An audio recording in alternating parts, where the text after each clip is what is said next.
சிறப்பு வாய்ந்த குறிஞ்சிப்பாடி கடலூர் மாவட்டம் குறிஞ்சிப்பாடி சட்டமன்ற தொகுதிக்குட்பட்ட குறிஞ்சிப்பாடி மாவட்டத்தினுடைய இந்த செயற்குழு கூட்டத்தினை தலைமையேற்று நடத்தி கொண்டிருக்கூடிய தலைவர் எழுச்சி தமிழ் அவர்களால் மாவட்ட செயலராக நியமனம் செய்யப்பட்டுள்ள வழக்கறிஞர் இள திருமேனி அவர்களே, இந்த நிகழ்ச்சியினை முன்னிலை ஏற்று சிறப்பாக நடத்தி கொண்டிருக்கக்கூடிய கட்சியின் மாவட்ட பொருளாளர் தம்பி ஜான்சன் அவர்களே, மாவட்ட செய்தி தொடர்பாளர் தம்பி சுரேஷ் பாபு அவர்களே, கட்சியின் மாவட்ட துணை செயலாளர்கள் ஆலப்பாக்கம் நாகராஜ் அவர்களே, வழக்கறிஞர் பாலமுருகன் அவர்களே, சிவசக்தி அவர்களே, தற்போது மருத்துவமனையில் சிகிச்சை பெற்று இந்த கூட்டத்திற்கு வர இயலாமல் இருக்கக்கூடிய மாவட்ட துணை செயலாளர் வடலூர் கண்ணன் அவர்களே, தம்பி சுபாஷ் அவர்களே, தம்பி செல்ல மணிகண்டராஜா அவர்களே, மாவட்ட நிர்வாகக்குழு உறுப்பினர்கள் அன்பு சகோதரர் முருகானந்தம் அவர்களே, கவியரசன் அவர்களே, சத்தியவாணி அவர்களே, மகளிர் விடுதலை இயக்க மாவட்ட செயலாளர் கௌசல்யா அவர்களே, இளஞ்சிறுத்தை எழுச்சி பாசனை மாவட்ட செயலாளர்கள் வெளிச்சம் ஆக்கா சின்ராஜ் அவர்களே, குணசங்கரி அவர்களே, மற்றும் இந்த நிகழ்ச்சியில் பங்கேற்று இதனை சிறப்பித்துக் கொண்டிருக்கக்கூடிய கட்சியின் ஒன்றிய செயலாளர்களே, கட்சியின் நகர செயலாளர்களே, கட்சியின் மாவட்ட அமைப்பாளர்களே, மாவட்ட துணை அமைப்பாளர்களே, ஒன்றிய அமைப்பாளர்களே, ஒன்றிய துணை அமைப்பாளர்களே, ஒன்றிய துணை செயலாளர்களே, முகாம் நிர்வாகிகளே, கட்சியின் மூத்த முன்னோடிகளே, மகளிர் அணியின் நிர்வாகிகளே மற்றும் இந்த நிகழ்வில் பங்கேற்று இந்த கூட்டத்திற்கு வலு சேர்க்கும் விதமாக சிறப்பு அழைப்பாளராக இங்கே பங்கேற்று சிறப்பித்துக் கொண்டிருக்கக்கூடிய நம்முடைய கட்சியின் மாநில நிர்வாகிகள் முரளி அவர்களே, பாலு அவர்களே மற்றும் தம்பி பாஸ்கர் அவர்களே மற்றும் உள்ள மாநில பொறுப்பாளர்களே, நிகழ்வில் பங்கேற்று சிறப்பான உரையாற்றி சிறப்பு அழைப்பாளராக பங்கேற்று சிறப்பித்துக் கொண்டிருக்கூடிய நம்முடைய கட்சியின் முன்னாள் இந்த சட்டமன்றத்தினுடைய செயலாளர், என்னோடு மாவட்ட துணை செயலாளராக நான் மாவட்ட செயலாளர் இருந்தபோது பணி செய்த அன்பு தம்பி ஜெயக்குமார் அவர்களே, மிக சிறப்பான கருத்துக்களை உங்களுக்கு வழங்கி அமர்ந்திருக்கக்கூடிய நம்முடைய கட்சியின் முன்னாள் கடலூர் வடக்கு மாவட்ட செயலாளர் அன்பு தம்பி வழக்கறிஞர் அறிவுடை நம்பி அவர்களே, மிக எழுச்சியாக உரையாற்றி இங்கே அமர்ந்திருக்கக்கூடிய முன்னாள் கடலூர் கிழக்கு மாவட்ட செயலாளர் எனது அன்பு நண்பர் முல்லை வேந்தன் அவர்களே, எனக்கு பின்பாக உங்களுக்கு பல்வேறு கருத்துக்களை சாப்பிட்டு விட்டு தெம்பாக அமர்ந்திருக்கக்கூடிய எனது ஆறுயிர் நண்பர் வழக்கறிஞர் கட்சியின் மாநில அமைப்புச் செயலாளர் திருமார்பன் அவர்களே, மற்றும் நிகழ்வில் பங்கேற்று சிறப்பித்துக் கொண்டிருக்கூடிய ஏனைய பெரியோர்களே, நண்பர்களே, நம்முடைய கட்சியின் தலைவர் அவர்களால் தற்போது அறிவிக்கப்பட்டு முதன்முறையாக ஒரு மாவட்ட செயற்குழு கூட்டத்தில் பங்கேற்பதற்கு குறிப்பாக கடலூர் மாவட்டத்திற்கு வருகை பெற்றிருந்திருக்கக்கூடிய மகளிர் அணியின் மாநில செயலாளர் அன்பு சகோதரி முன்னாள் கள்ளக்குறிச்சி மாவட்ட செயலாளர் வேல் பழனியம்மாள் அவர்களே, வழக்கறிஞர் அமைப்புச் செயலாளர் வழக்கறிஞர் தீசா திருமார்பன் அவர்களே மற்றும் இங்கே இந்த கூட்டத்தில் பங்கேற்றக்கூடிய ஏனைய நண்பர்களே, அன்பு சகோதர சகோதரிகளே, உங்கள் அனைவருக்கும் முதற்கெனது வணக்கத்தை தெரிவித்துக் கொள்கிறேன். தோழர்களே, பல்வேறு கருத்துக்களை மிக சிறப்பாக அனைவரும் தெரிவித்து விட்டார்கள். நான் சொல்வதற்கு ஒன்றுமில்லை. சிறப்பாக செயல்படுங்க, எல்லாம் ஒற்றுமையாக இருந்து களமாடுங்க. 15 பேரை போட்டிருக்கார். 15 மாவட்ட நிர்வாக குழுவாக தலைவரே அறிவிச்சிருக்கார். 15 பேரை போட்டிருக்கார். நான் என்ன 4 சட்டமன்ற தொகுதிக்கு மாவட்ட செயலராக இருந்தேன். நான் மாவட்ட செயலர் இருக்கும்போது எனக்கு மொத்தமாக ஒரு நிர்வாக குழுவாக போட்டது வெறும் 7 பேர் தான். அதில் 2 பேர் இங்கே இருக்காங்க. ஒன்று நம்முடைய முன்னாள் மாவட்ட செயலர் முல்லைவேந்தன் அவர்கள் எனக்கு மாவட்ட துணை செயலர் இருந்தார். முன்னாள் தொகுதி செயலாளர் ஜெயக்குமார் அவர்கள் எனக்கு மாவட்ட துணை செயலர் இருந்தார். அப்புறம் மருதமுத்து ஒருத்தர், அப்புறம் ஸ்ரீதர் ஒருத்தர், மன்னர் நந்தன் ஒருத்தர், பொருளாளர் ஏக ஆதவன் செய்தார். இவ்வளோ தான் போட்டார். 4 தொகுதிக்கு அவ்வளோதான் போட்டார். ஆனால் ஒரு சட்டமன்ற தொகுதிக்கு வந்து 15 பேரை நிர்வாக குழுவாக தலைவர் போட்டிருக்கார். 15 பேருக்கு வேலைகளை பிரித்து தர வேண்டும். மாவட்ட செயலாளர் அவர்கள் 15 பேருக்கு வேலைகளை பிரித்து தர வேண்டும். 15 பேருக்கு என்ன வேலை என்று அவர்கள் அறிவிக்க வேண்டும். இது இப்படி இருக்கும்போது 5 பேர் இருக்கும்போது நாங்கள் என்ன பண்ணுவோம், ஒரு தொகுதியாக பார்த்துக்குன்னு சொல்லி ஒரு தொகுதி முழுக்க அறிவிப்போம். இந்த தொகுதி அவர் பார்த்துக்கிட்டோம், இந்த குறிஞ்சிப்பாடி இவர் பார்த்துக்கிட்டோம், நெல்லிக்கு பண்ருட்டி அவர் பார்த்துக்கிட்டோம், கடலூர் இவர் பார்த்துட்டோம் அப்படின்னு சொல்லிட்டு நான் அறிவிப்பேன். ஆனால் இப்போ வந்து ஒரு தொகுதி இருக்கும்போது இப்போ என்ன ஆகும், ஏரியா கம்மியாக இருக்குது. ஆனால் வந்து இவ்வளோ பேருக்கு பிரித்து கொடுக்கணும். மாவட்ட துணை செயலாளருக்கு ஒரு பொறுப்பு வாங்கணும், மாவட்ட நிர்வாக உறுப்பினருக்கு ஒன்று கொடுக்கணும், இளைஞர் வச்சு பாசம் என்ன பண்ணின்னு வாங்கணும். அப்போது வேலைகள் அதிகமாக இருக்கும். முகாம் பார்த்தா ஒரு முகாம் தான் இருக்கும். மாவட்ட செயலாளரையே இந்த மாவட்டத்துக்கு 9 மாவட்ட செயலாளராக தலைவர் அறிவிச்சிருக்கார். ஒரு மாவட்ட செயலர் போய் 3 மாவட்ட செயலர் போய் 6 மாவட்ட செயலர் போய் இப்போ 9 மாவட்ட செயலர் இருக்காங்க. அப்போது எனக்கு என் மனசில் உள்ள ஆலோசனை என்னன்னா, மாவட்ட செயலாளருக்கும் உங்களை சார்ந்த நிர்வாகிகளுக்கும் முகாம் வந்து ஒரு முகாமாக தான் இருக்குது. பெரிய சேரிகள் எதையும் எதிர்கொள்ளக்கூடிய பெருஞ்சேரிகள் இருக்குது இந்த நம்ம குறிஞ்சிப்பாடியில். அப்படிப்பட்ட முகாமெல்லாம் ஒரு 200 பேருக்கு ஒரு முகாம் செயலரும் போடலாம், அல்லது ஒரு 300 பேருக்கு ஒரு முகாம் செயலர் போடலாம். அந்த மாதிரி பிரித்து முகாம்களை வந்து நம்ம வந்து கணக்கு ஏற்கனவே நான் மாவட்ட செயலர் இருக்கும்போது இந்த குறிஞ்சிப்பாடி ஒன்றியத்துக்கு 140 முகாம் போட்டிருக்கேன். நான் மாவட்ட செயலர் இருந்தபோது 140 முகாம்களை போட்டிருக்கேன். 140 முகாம் செயலர் இருந்தாங்க. இப்போது இந்த குறிஞ்சிப்பாடிக்கு இப்போ வந்து 140 பத்தாது. அதை இன்ட்டு 3 டிவைட் பண்ணலாம், இல்லை 4 டிவைட் பண்ணலாம். அப்போ தான் உங்களால் நிர்வாகம் பண்ண முடியும். அப்போ தான் உங்களுக்கும் வந்து நல்ல ஒரு எழுச்சி இருக்குது. இது வந்து இப்படின்னு இருக்கும். அதே மாதிரி பல பேரை வளர்க்கலாம். போயிட்டு நம்ம முகாம் செயலர் போய் பார்க்குறீங்க, சந்திக்கும் போது பழைய முகாம் செயலர் பார்க்குறீங்க, ரைட்டு. ஆனால் நிறைய பேர் வேலையே செய்யாமல் முகாம் செயலர் இருந்துக்கிட்டு அவங்க வீட்லேயே படுத்து கிடப்பாங்க.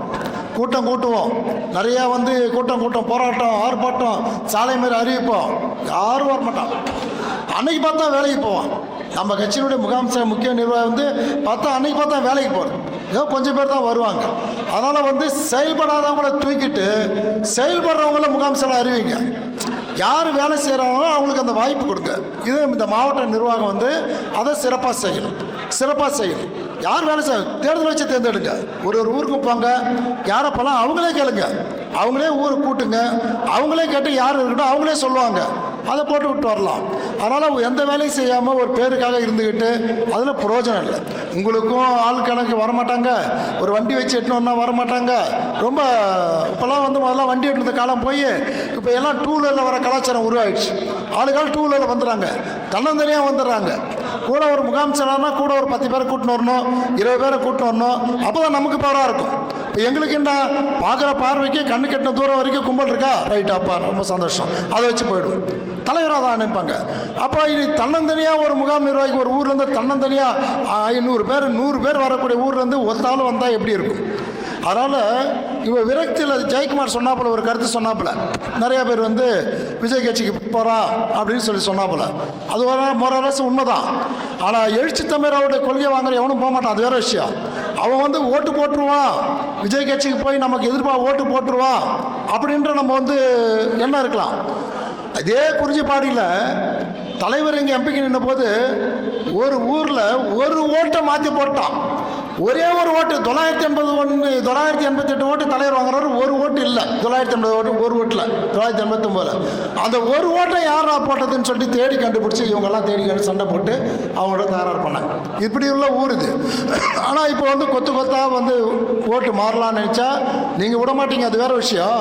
அவனை போட விட்டால் தானே அவன் போடுவான், அது பார்த்துக்கலாம். அது நம்ம என்ன பண்ணுவோமோ அதை நம்ம அப்போ செய்ய முடியும். நமக்கு எல்லா வித்தையும் நமக்கு தெரியும். இருந்தாலும் அந்த மாதிரி இளைஞர்களை கண்டறிந்து அந்த மாதிரி நான் கூப்பிட்டு அவனை ஒரு முகாம் செயலரை போடுங்க. அவனை ஒரு முகாமில் ஒரு பொறுப்பாளரை போட்டு விட்டு அவனையும் ஒரு உருவாக்கி விடுங்க. அவன் என்ன நினைக்கிறான், ஒரு வண்டி வைக்கிறோம், ஒரு பஸ் வைக்கிறோம், பாலப்பாக்கம் இப்போ கீழ்ப்பானைக்கு போய் எடுத்துங்களேன், ஒரு பஸ் வைக்கிறீங்க, பஸ்ஸில் எவ்வளோ பேர் ஏற்ற முடியும்? 50 பேர் ஏறுற பஸ்ஸில் 100 பேர் தான் ஏற்ற முடியும். நமக்கு வலிமை ஒரு பஸ் தான் வைக்க முடியும். வச்சுட்டு 100 பேர் வச்சுட்டு இடம் இல்லாதான் கீழே நிற்கிறான் பாரு.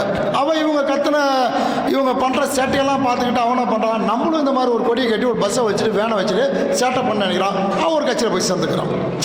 இதுவும் ஒரு காரணம் இருக்குது. அவங்களாம் கண்டறிஞ்ச போகாத அளவுக்கு தடுக்க வேண்டியது உங்கள் ஒவ்வொருவருடைய கடமை என்பதை நீங்களாம் அதை நினச்சிக்கணும். ஆகவே கட்சியை பலப்படுத்துறதுக்காக தான் தலைவர் வந்து 9 மாவட்ட அந்த மாவட்டத்தில் போட்டிருக்காரு, 9 தொகுதிக்கு. அதே போல் ஒவ்வொருத்தவங்களுக்கும் 15 பேர் நிர்வாகிகளை போட்டிருக்காங்க. ஆகவே அது போன்ற வந்து அதெல்லாம் பார்த்து மாவட்ட செயலாளர் நிச்சயமாக அதை உங்களை இது பண்ணார். நல்லா சிறப்பாக செயல்படுறீங்க, ஒற்றுமையாக அதை கணம் காட்டுங்க. எங்களுக்கு என்ன இருக்குது, நாங்கள் வந்து நீங்கள் கூட்டாக வர போகிறோம், இல்லாட்டா இல்லை, அவ்வளோதான், வேலை பார்க்க போகிறோம். நீங்கள் கூப்பிடுங்கன்ற நம்பிக்கையில் நாங்கள் இருக்கோம். முல்லைவேந்தன் பேசுகிறப்ப என்ன அவர் மைக்கு பேசிட்டு போயிட்டே இருப்பார். அவர் என்ன பண்ண போகிறாரு? ஒன்றும் கிடையாது. எல்லாருக்கும் அதே தான், எல்லாருக்கும் அதே இதுதான். அதனால் பேசுகிறப்போ ஒரு தவறான ஒரு கருத்து ஒன்று பதிவு பண்ணிட்டார் அவர். அதான் ஜெயக்குமாரை கேட்டேன், ஏன் இது மாதிரி சொல்கிறாருன்னு சொல்லி கேட்டேன். நான் என்னமோ போடலாம் சொல்ல, அப்படிலாம் கிடையாது. யார் விருப்பம் இருக்கோ, யார் படம் இருக்கோ போட போகிறான். போட்டால் போடு, போடாட்டினா போகிறதுனால ஒன்று, யாரும் படம் போகிறதுனால யாரும் பெருசாக வாழ்ந்துட போகிறதும் கிடையாது. அதை போடலனாலும் எவனும் வீழ்ந்துட போகிறதும் கிடையாது. இதோ காலையில் வச்சா சாயந்தரம் போலீஸ்காரன் கிழிச்சிட போகிறான், அவ்வளோதான். அதுக்கே நம்ம போராட்டம் பண்ணோம். ஸோ இதெல்லாம் இருக்குது. அதனால் வந்து பல விஷயங்கள் இருக்குது. இந்த குறிஞ்சிப்பாடி பகுதி சாதாரண பகுதியில் சாதி வெறியர்கள், சாதி அடக்குமுறைகள் மிக கடுமையாக உள்ள பகுதி. என்னையே பல டைம் கொலை பண்ணுறதுக்கு இங்கே திட்டம் போட்டாங்க. என்னை எத்தனை வாட்டி, ஒரு வாட்டி 2 வாட்டி இல்லை, பல டைம் வந்து எப்படியாவது இவனை கொலை பண்ணிடணும்னு சொல்லிட்டு பாமக காரெல்லாம் எவ்வளோ திட்டம் போட்டான். அதுக்கு சாட்சியே இவங்க தான். இதே குளஞ்சாவடியில் இன்னைக்கு பார்க்குற குளஞ்சாவடி பஸ் ஸ்டாண்டில் நம்ம கொடி ஏற்ற முடியாது, கொடியை கட்டி நிற்க முடியாது. அப்படிப்பட்ட இடம் இது. இங்கே அந்த இடத்துல நம்ம கட்சி கொடியில் அம்பேத்கர் படத்தை வச்சு நீங்கள் மாலை போட்டுட்டு, அதை விட மிக முக்கியமான மாலை போட்டு அங்கேருந்து மேலதாளத்தோடு ஊர்வலமாக இங்கே வரீங்க நீங்கள் மாவட்ட சாவலிட்டு நீங்கள் எல்லாம். அதை பார்க்குறப்ப எனக்கு ரொம்ப கண்கொள்ளா காட்சியாக இருந்தது. அதாவது நம்ம இல்லாமல் போயிட்டுனா ஒரு வருத்தமாக இருந்தாலும் நம்மளும் அதில் இருந்தால் கூட நம்மளும் ஒரு ஆளாக இருந்துப்பேன்னு சொல்லி எனக்கு காட்டு மாடி போயிட்டு வந்தேன். இல்லை எனக்கு வேலை இருந்து கூட்டிருந்தாப்புல ஒரு திருமணி வந்து குறிஞ்சிப்பாடி என்னை கூட்டாரு. நான் காட்டு மாடி சைக்கு கூட்டம் இதே போல் செய்யட்டும், ஃபஸ்ட்டே பேசிட்டு வந்துட்டோம். இப்பயும் நடந்துட்டு இருக்கேன் அவங்களுக்கும். அங்கே பார்க்குறப்ப எனக்கு ரொம்ப பெரும் மகிழ்ச்சியார். ஏன்னா அதே இடத்துல என்னை அடிக்கிறதுக்கு ட்ரை பண்ணாங்க, என்னை கொலை பண்ணுறதுக்கு திட்டமிட்ட இடம் அது. என்னை வந்து நான் ஆலப்பாக்கத்தில் ஒரு நாள் இருக்கேன். தலைவர் வந்து எம்பி தேர்தல் நிற்கிறாரு, அம்புச்சனது நிற்கிறாரு. நான் அந்த குறிஞ்சிப்பாடி சட்டமன்ற தொகுதிக்கு தேர்தலுக்கு மேலிட பொறுப்பாளர், தேர்தலுக்கு செயலாளராக இருக்கேன். இந்த குறிஞ்சிப்பாடி இந்த தொகுதிக்கு, குறிஞ்சி சட்டமன்ற தொகுதிக்கு. அப்போ நான் ஆலப்பாக்கத்தில் இருக்கேன். அங்கேருந்து இங்கே வரப்போகிறேன், வந்து இந்த பக்கமாக இறங்கி வடலூரில் போய் தங்க போகிறேன். அதுக்குள்ளே என்னை வந்து கொலை பண்ணணும் ஒரு திட்டமிட்டு இங்கே வந்து ஒரு பெரிய இதே ஜெயக்குமார், இதே திருமேனி, இதே ஜான்சனு, இதே சுந்தர், இதே இங்கெல்லாம் நம்ம நிர்வாகி தான். யாருமே விட்டாலும் தப்பாக நினச்சிக்காதீங்க. இவங்க தான் என்னை பாதுகாப்பாகிட்டுன்னு வந்து எவன்டா அவனை கொலை பண்ண பார்த்துங்கடான்னு சொல்லி இதே குளஞ்சாவட்டில் வந்தவொடனே போலீஸ் அலர்ட் ஆகி அப்புறம் அவன்லாம் அடித்து துரத்துன வரலாறு இருக்குது. அந்த மாதிரி பல்வேறு வரலாறுகளை நம்ம சொல்ல முடியும். அணுக்கம்பட்டில் ஓட்டு போடுறதில்லைன்னு சொல்லிட்டு நான் அந்த தேர்தலே ஓட்டு போட விடலன்னு சொல்லி நம்ம மக்களை ஓட்டு போட விடல, சாதி வெறியெல்லாம் ஒடுக்குறான்னு சொல்லிட்டு போகிறோம். அங்கே போகிறோம், நானும் இவங்களாம் தான் ஒன்றா போயிட்டு நேரம் அணுக்கம்பட்டு உள்ளே போயிட்டு நான் நின்று போலீஸை வர வச்சு ஓட்டு போட வைக்கிறேன். அதுக்கப்புறம் பார்த்தா திரும்பி வரேன். நான் தெய்வாதீனமாக நான் வந்து ஆலப்பாக்கத்துக்கு போகிறேன். இந்த சைடு கிளம்பிட்டான். இந்த பக்கம் வந்தால் என்னை அடித்து காரோட கொளுத்தணும்னு சொல்லிட்டு அங்கே 1000 பேர் நின்று இருந்தான் சாதி வெறியெல்லாம். அதே அணுக்கம்பட்டில் இதெல்லாம் கடந்து தெய்வாதீனமாக நம்ம உயிர் பழிச்சோம். அந்த மாதிரி செத்தவன் தான், போனவன் தான். வீர வணக்கம் போட்டுட்டு அதே நல்ல வீர வணக்கம் போட்டுக்கிட்டே தான் இருப்போம். அது வேற விஷயம். இருந்தாலும் நாம் நம்முடைய குடும்பத்தினரை நினைத்து நாம் வாழ வேண்டியது மிக முக்கியமான விஷயம். அதே போன்று பலவீனமாகவும் இருக்கக்கூடாது. பலமாக என்னதான் நம்ம பலமாக இருந்தாலும் இடம் பொருள் ஏவல் என்று உள்ளது. சமயோசிதமாக செயல்படணும். புதிய நிர்வாகி டக்குன்னு ஓடக்கூடாது. ஒரு சாதி வெறி நிறைந்த பகுதியில் டக்குன்னு போய் முன்னாடி நின்று இது பண்ணுறதுல அதில் எந்த பிரயோஜனம்? சமயோசிதமாக செயல்படணும். எந்த இடத்துல இங்கே போனால் இந்த அவன் ஊர் வழியாக தான் நம்ம போகணும், போயிட்டு அங்கே போகணும், அப்போ என்ன நடக்கும் ஏது இருக்குன்னு சொல்லிட்டு அதெல்லாம் யோசித்து நல்லா முடியும். உங்களுக்கு அந்த திறமை இருக்குது, எல்லாருக்கும் தெரியும். இருந்தாலும் சமயோசிதமாக செயல்படணும். நாம் உயிர் வாழ வேண்டியது மிக முக்கியமான விஷயம். ஏன்னா உங்களுக்கு எல்லாருக்குமே வயசாகி போச்சு. எனக்கும் 59 வயசாகுது, இவருக்கு 61னாரு, எனக்கு 59 வயசாகிடுச்சு. நமக்கு பிள்ளை, நம்ம நம்பி நம்முடைய மனைவி பிள்ளைகள் எல்லாமே இருக்காங்க. அவர்களையும் நினச்சி நம்ம பிள்ளைங்களுக்கு நல்லா திருமணம் செஞ்சு கொடுக்கணும், அவங்க நல்லா படிக்க வச்சு ஒரு ஆளாக்கணும். இதையும் நாம் கவனத்தில் கொள்ள வேண்டும் தோழர்களே. கவனமாக இருந்து சமயோசிதமாக இருந்து இடம் பொருள் ஏவலை பின்பற்றி சிறப்பாக கட்சி பணி ஆற்ற வேண்டும். ஏன்னா இது சாதி வெறியர்கள் நிறைந்த பகுதி. சாதி வெறியனுக்கு ஒரு எடுத்துக்காட்டுன்னா அது இந்த குளஞ்சாவடி தான். இப்போ நம்ம நடத்துகிற இந்த ஊர் தான் குளஞ்சாவடி தான். இதே கருமாச்சி பாலத்தை கொடி ஏற்றுறான் நம்ம தம்பிங்க உடைக்கிறான். அடுத்த நாள் வந்து நான் கொடி ஏற்றுறேன், மறுபடியும் உடைக்கிறான். அடுத்த நாள் வந்து கொடி ஏற்றுறேன், அப்பயும் உடைக்கிறான். உடச்சிக்கிட்டே இருக்கான். என்ன பண்ணுறது? இப்போ பார்த்தா பிரமாணம் வந்தால் இப்போ கவர்மெண்ட்டே சேர்த்து உடச்சிட்டான், அது வேறு விஷயம். இருந்தாலும் வந்து அதில் ஒன்று வரலாறு இருக்குது. அந்த அளவுக்கு எனக்கு மட்டும் இல்லை, இருக்க அத்தனை பேருக்கும் வரலாறு இருக்குது. அத்தனை பேர் அடிபட்டிருக்காங்க, உதப்பட்டிருக்காங்க, கேஸ் வாங்கியிருக்காங்க. அப்படிப்பட்ட வரலாறு நிறைந்த இந்த பகுதியில் இப்போது தலைவர் எழுச்சித்தம்மா அவர்கள் மாவட்ட செயலராக எனது அன்பு தம்பி வழக்கறிஞர் திருமேனி அவர்களை நியமனம் செய்துள்ளார்கள். அதே போன்று அவர்களுக்கு எனது மனமார்ந்த எனது பாராட்டுக்களையும் வாழ்த்துக்களையும் இந்த நேரத்தில் தெரிவித்துக் கொள்கிறேன். அதே போன்று ஜான்சன் அவர்கள் தற்போது உடல்நிலை சரியில்லாமல் சிகிச்சை பெற்று வருகிறார்கள். அவர்கள் மாவட்ட பொருளாளராக தலைவர் அறிவித்துள்ளார்கள். அதே போன்று அன்பு தம்பிகள் சிறப்பான களப்பணியாளராக இருக்கக்கூடிய ஏற்கனவே முன்னாள் மாவட்ட அமைப்பாளராக இருந்த அன்பு தம்பி சுரேஷ் பாபு அவர்களை மாவட்ட செய்தி தொடர்பாளராக அறிவித்துள்ளார்கள். தம்பி என்னோடு மிக சிறப்பாக களம் கண்டவர், சிறப்பான நபர். அதே போன்று அண்ணன் நாகராஜ் அவர்கள் ஏற்கனவே முன்னாள் ஊராட்சி மன்ற தலைவராக 3 முறை ஆலப்பாக்கம் ஊராட்சி மன்ற தலைவராக இருந்து களம் கண்டவர். அவருக்கு தெரியாத எதுவும் இல்லை. அதே அவர்கள் வாழ்த்துக்கள். அதே போல் தம்பி பாலமுருகன், வழக்கறிஞர் பாலமுருகன் கட்சியினுடைய நகர செயலாளராக இருந்து ஒரு சிறு வயதிலே மிகப்பெரிய ஒரு போராளியாக விளங்கி கொண்டு இருக்கிறார்கள். ஒரு சாலை மறியல் ஸ்பெஷலிஸ்டாகவும் இருக்கிறார். அதே போன்று சிவசக்தி அவர்கள் ஒன்றிய செயலாளராக இருந்து மிக சிறப்பாக களப்பணியாற்றி எழுதியிருக்கிறார். இப்போ சிவசக்தி தான் முத எழுதினார். தாமரைன்னா எழுதினார். தாமரை இல்லாத குளங்கள் இல்லை, தாமரை செல்வம் இல்லாத சேரி இல்லைன்ட்டு முத செவத்தில் எழுதினவர் சிவசக்தி தான். என் தம்பி சிவசக்தி அவர்களுக்கு வாழ்த்துக்கள். அதே போல் தம்பி கண்ணன் அவர்கள் இருக்கிறார். கண்ணன் உடம்பு சரியில்லை, சிறந்த போராளி. கண்ணன் அவர்கள் மிகச்சிறந்த போராளி, மிக சிறப்பான ஒரு பணியாளர். வடலூர் நகர செயலாளர் தற்போது மாவட்ட துணை தலைவர் அவர்கள் நியமனம் செய்தார். தம்பி அவர்களுக்கு எனது வாழ்த்துக்கள். தம்பி சுபாஷ் அவர்கள் கடலூர் ஒன்றிய செயலாளர் சிறப்பாக களம் கண்டுள்ளார்கள். தம்பி சுபாஷ் அவர்களுக்கு மிகச்சிறந்த சாதி வெறி மிகுந்த பகுதியில் எலெக்ஷன் நின்றார். மிகப்பெரிய சாதி வெறி மிகுந்த பகுதியில் சுபாஷ் எலெக்ஷன் நின்றார். அப்போ வர்றதுக்கு யாருமே இல்லை. அவருக்கு நானும் முல்லைவேந்தன் தான் போய் அவருக்கு நின்று எவன் என்ன பண்ணுறான் பாப்புண்டான்னு சொல்லி ஓட்டு கேட்டோம். ஜெயிக்கிறார், தோக்கலை. ஆனால் களம் கண்டவர் மிக சிறப்பாக. எங்கே அவர் போயிட்டாரா சார்? களம் கண்டவர் மிக சிறப்பான பணியாளர் தம்பி சுபாஷ் அவர்கள். செல்ல மணிகண்ட ராஜா சொல்ல தேவையில்ல, மாணவர் கழகத்தில் மிக சிறப்பாக பணியாற்றுவர். சிறப்பாக ஒரு பல்வேறு திட்டங்களை வகுக்கக்கூடியவர் தம்பி செல்ல மணிகண்ட ராஜா. மாவட்ட அமைப்பாளர் தற்போது மாவட்ட துணை செயலாளராக பதவி உயர்வு பெற்றுள்ளார்கள். அவர் வாழ்த்துக்கள். அதே போன்று முருகானந்தா மீனவர் அணியில் மாவட்ட அமைப்பாளர் இருந்தார். நான் இருக்கும்போதே மீனவர் அவர் வச்சுருந்தேன். இப்போ வந்து தலைவர் அவரை கண்டறிந்து மாற்று சமுதாயத்தை சேர்ந்தவருக்கு அவருக்கு நம்முடைய மாவட்ட நிர்வாக குழு உறுப்பினர், மாவட்ட துணை செயலர் அந்தஸ்தில் அவர் கொடுத்திருக்காரு. அவருக்கும் வாழ்த்துக்கள். அதே போன்று தம்பி கவியரசன் அவர்கள் சிறந்த களப்பணியாளர். தம்பி அவர்களை மாவட்ட துணை அமைப்பாளராக நான் தான் அவரை ஏற்கனவே போட்டேன். இப்போது மிக சிறப்பாக எப்போதும் துட்டிப்பாமிக்க இளைஞராக இருந்து சிறப்பாக பணி செய்து வருகிறார்கள். சகோதரி சத்யவாணி அவர்கள் எப்போது தலைவர் இங்கு வந்தாலும் தன்னுடைய இல்லத்தில் அவர் கையால் சாப்பாடு செய்து தலைவர் அவர்களுக்கு கொடுப்பவர் திருமதி சத்யவாணி அவர்கள். நம்முடைய ஒன்றிய பொருளாளர் சுந்தரமூர்த்தி அவர்களின் உடன் பிறந்த சகோதரி சத்யவாணி அவர்களுக்கு வாழ்த்துக்களை தெரிவித்துக் கொள்கிறோம். அதே போன்ற மகளிர் ஒரு 2 பேர் சொல்லிடுறான். சரி, மீது உள்ள மகளிர் அணியம் கௌசல்யா சொல்ல தேவையில்ல, சிறப்பான போராடி அவர் வாழ்த்துக்கள். எனது அன்பு தம்பி சின்ராஜ் அவர்களை தலைவர் அவர்கள் மாவட்ட நிர்வாக குழுவிலிருந்து தற்போது இளைஞர் தேர்ச்சி பாசறையாக அவரை உருவாக்கியுள்ளார்கள். தம்பி சின்ராஜ் அவர்கள் சிறப்பான பணியாளர், தினந்தோறும் பத்திரிகை வாயிலாக சிறப்பாக செய்திகளை கொண்டு வரக்கூடியவர். உங்கள் மாவட்ட நிர்வாக செய்திகளை தொடர்ந்து வெளிக்கொண்டு வர வேண்டும் என்பதையும் இந்த நேரத்தில் இந்த கோரிக்கையாக வைத்துக் கொள்கிறேன். அவருக்கு சிறப்பாக சிறப்பு வாழ்த்துக்கள். அதே போல் அன்பு சகோதரி குணசங்கரி அவர்களுக்கு எனது வாழ்த்துக்களை தெரிவித்துக் கொள்கிறேன்.